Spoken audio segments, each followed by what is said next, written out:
So this is our current microwave. It's a frigid air gallery. And here's my little boy. Say hello. The problem we have with this microwave is that sometimes it flips the breaker. You type in a number and hit start and it'll just shut off the whole breaker. And it also shuts off the oven because it's also on the same line.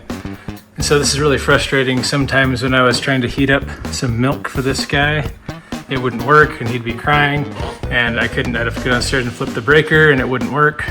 Anyways, I had a friend come over and test out the microwave. He's an electrician and we determined that it's the microwave that's the problem. So this is what we will be replacing today. So let me first show you how to take off the existing microwave. First, you will need to clear out the cabinet or the space above your microwave. Next, locate the power cord and unplug your microwave. You won't be able to push the cord down the hole until you actually take the microwave off the wall. In this cabinet, you should be able to see the mounting bolts for your microwave. There should be at least two, and these are the main bolts holding up your microwave. So when you undo these, you need to be careful not to drop the microwave on top of yourself. These bolts are probably 3 inches long, so it's going to take a while to get them out, but you need to remember, as soon as they are loose, your microwave's going to fall. I have one bolt out and one bolt still holding the microwave up. I just wanted to illustrate to you, as you loosen this bolt, you will see that the microwave will begin to drop from the top of the shelf that it's mounted to.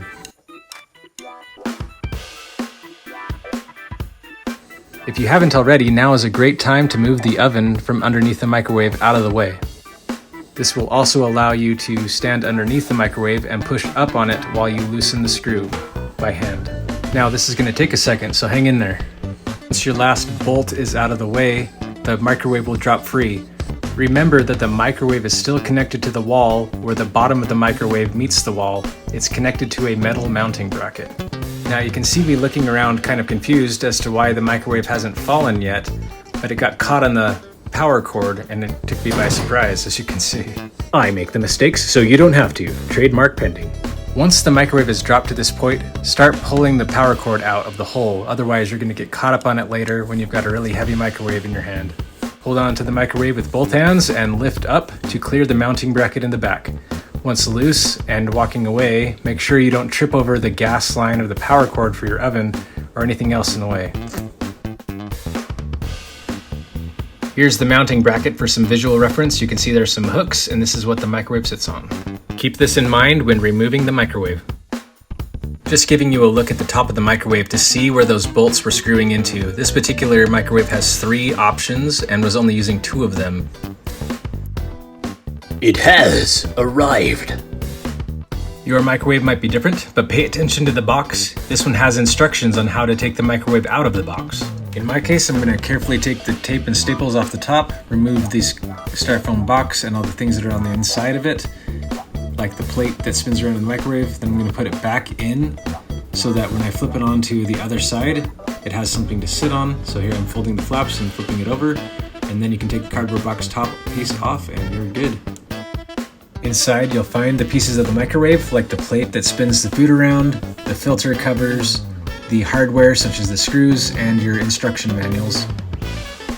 Of course, the piece we're interested in right now is the installation instructions. After removing the microwave, you can see this mounting piece of wood that they placed on the wall to push the microwave forward a little bit. Now you're going to want to make sure you measure your new microwave to make sure that it's far enough forward and it's not going to be too far, because you may have to remove this piece of wood if you have one like it. Just measure and make sure you read the instructions on what size and dimensions you need for your microwave. In my case, since I'm installing a brand new frigid air gallery microwave and I already have a frigid air gallery, they're going to use the same mounting bracket. But just to confirm, I'm going to measure the space and take off the mounting bracket on the new microwave just to compare. As you can see, these mounting brackets are nearly identical. The only difference is the top on the new one has some cutout sections. Just to make sure that I don't run into any issues, I'm going to use the new mounting bracket and use the existing holes that were already drilled. Here I go in fast forward mode, replacing the old mounting bracket with the new mounting bracket. Not required, but I'd recommend a nice cordless hand drill. I love my Ryobi impact drill. I'm going to put a link down in the description. It has some lights on it, you're gonna love it. Whoever installed this before didn't put any washers around these screw heads, and they kind of just went straight through the holes in this mounting bracket. So I'm gonna make sure I put some washers on there just to make sure that it's nice and secure. Here we are again in fast forward mode with my nice Ryobi hand drill. Links in the description. Now I'm just flipping the microwave upright to examine the top. On this new microwave, I only have 2 holes for bolts to screw into. On the other one, I had 3. On the previous installation, they did not use the 2 outside screw holes. They used one on the inside, and so I'm going to have to cut myself a new hole in order to be able to mount this. Of course, every situation is going to be different, so I'm not going to bother giving you the exact dimensions of these measurements, but I'm measuring from the edge to the hole and then from the back to the hole as well, so I can get the correct dimensions and make sure that I match that up with the top of the cabinet that I'm going to be attaching it to. If you look at the back of this microwave, there's about 1/4 of an inch of a bulge on the back, so it's not going to sit flush like it used to. It might lean forward a little bit more, but that's going to also change the hole placement that I'm measuring for. You are also going to want to take into consideration the hole for the power cord. Mine should be in the same place since it's the same brand and model, but measure and make sure. Before you drill any new holes or start mounting the microwave, you're going to want to make sure you move the oven below so you don't ever drop it on the oven and cause yourself more damage. If you're like me, you're already having to replace 1 appliance. May as well not make it 2 appliances. If your oven is gas like mine, beware of this gas pipeline. Don't step on it, break it, be very careful with it. This is the drill bit I will be using today. It's a hole drill. This one's about 3/4 of an inch, and it should be plenty of room for the new bolt to drop through. And we'll be using washers, of course, on top to make sure that it doesn't fall through the hole.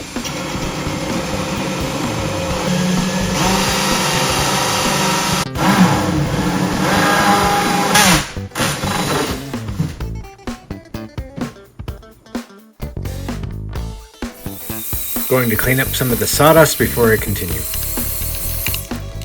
Here are some of the washers I was explaining. This will make sure that your hole can be big while the screw or bolt will not drop through the hole and still allow it to be a nice firm mount. Before I mount the microwave, I'm going to make sure I put the bolt and the washer on top so that I can reach above with my hand and put the screw in while I hold up the microwave with my shoulder. This is microwave installation attempt 1. I was having a difficult time lifting the microwave high enough to attach to the mounting bracket, so make sure that you remember to lift the back of the microwave to attach. I also had another issue with this where the cord hole was not in the right spot, so I could not push the microwave up all the way. So I'm having to pull it back down to make the cord hole a little wider.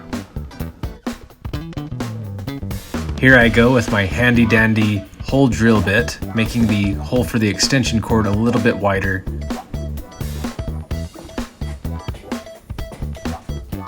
Microwave installation attempt 2.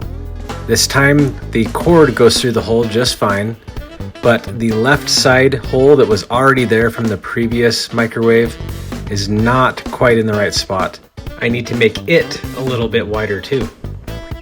Microwave installation attempt 3. 3rd time's a charm. After my first 2 attempts, I've learned some tricks that will help you. Make sure that when you lift up the microwave, you get it firmly attached to the mounting bracket. That will alleviate some of the weight. Now that your arms are not under as much stress, use this time to push the cord up through the hole. Make sure that you pull the cord all the way through so that it doesn't get in the way later. Now, if you're like me and don't like to reach out for help and you want to do this by yourself, I found a really cool trick. I have a cargo bar that I use for my truck to keep the items in the bed of the truck moved to the forward position so they don't slide around all over the place.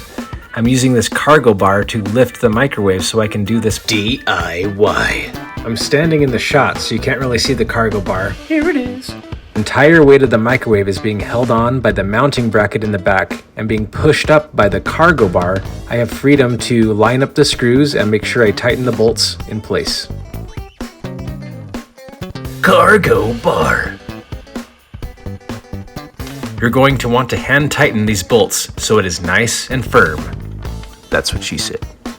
Because I had to widen this hole in order to get to the screw hole in the microwave, when I was tightening this down, it bent the washer pretty good.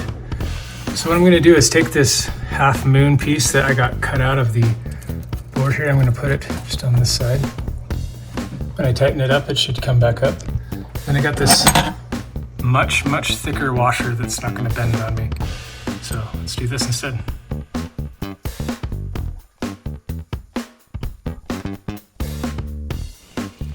Turn on breaker.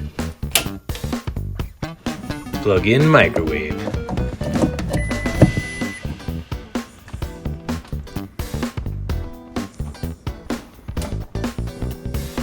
Remember that big thick piece we measured on the back of the microwave? Well, it's pushing it forward a little bit, so my microwave isn't quite lining up exactly straight as I would like it to. But hey, no one is going to notice, unless they're tall. Before you push your oven back into place, put on these miscellaneous pieces on the bottom of the microwave, like these vent covers. Lastly, assemble the pieces for the spinning tray.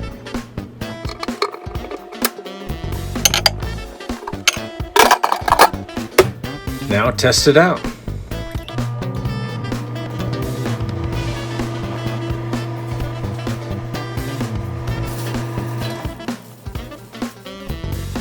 Now comes the fun part. Taking out the plastic.